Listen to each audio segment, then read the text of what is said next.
Joining me now to discuss is attorney and legal analyst for Law and Crime, Dina Sayegdal. Dina, thanks for coming back on the show. Appreciate it. Thanks for having me.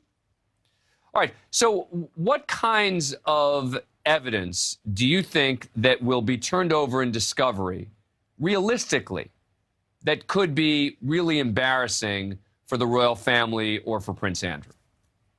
I mean, the discovery is broad here in the United States. To depose a witness, they just have to show that there's a likelihood that they will get evidence from that witness that could be admissible at trial.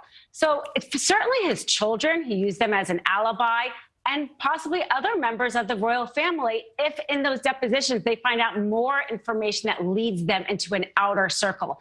Plus, his receipts, his emails, his texts, his medical records. He also mentions in the interview that he has a medical condition that he couldn't sweat. He opened the door there. Perhaps his finances. This here in the U.S., civil suits and depositions are quite broad, so quite a lot can come in. All right. Now, David Boies, the lawyer for the plaintiff here, is saying, oh, we're going to be talking to all these different royals.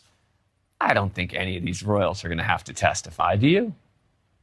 Possibly not. I mean, I do see his children because he uses them as an alibi. And if, in fact, during their deposition, they ask them questions about who else was there. There was a party that Epstein was at, her 18th birthday party. Who else was there? Possibly it could lead to the outer circle, but most likely not. And what if he just decides, you know what, I'm done with this. I'm not going to respond. I'm not going to get involved. I think that's what he may end up doing here. He may just say, forget it. You know what? You guys go ahead with this lawsuit, enter a judgment against me, and then as long as he doesn't come back to the United States, they can't implement the judgment, right? I mean, I think it's possible. I could see him doing an appeal on this issue to see how far he can get in terms of knocking this out, because again, this is just a motion to dismiss. He can have an interlocutory review on it.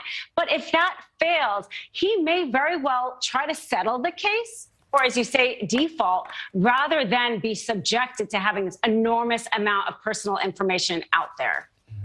Yeah, I just don't think he or the royals are going to let it get to that point. Meaning, the reason David Boies is saying, we're going to call Meghan Markle, he just wants to put the heat on him to say, this is going to really stink for you.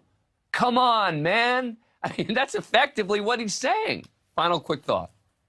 Absolutely. And she has a history of settling her cases. She settled that case with Epstein. Yeah. She settled the case with Maxwell. So she may very well also be willing to settle here. Yeah, we'll see if he is, because that would be very embarrassing, I think, if he ended up settling here. Dina, thank you. Appreciate it. Thanks for having me.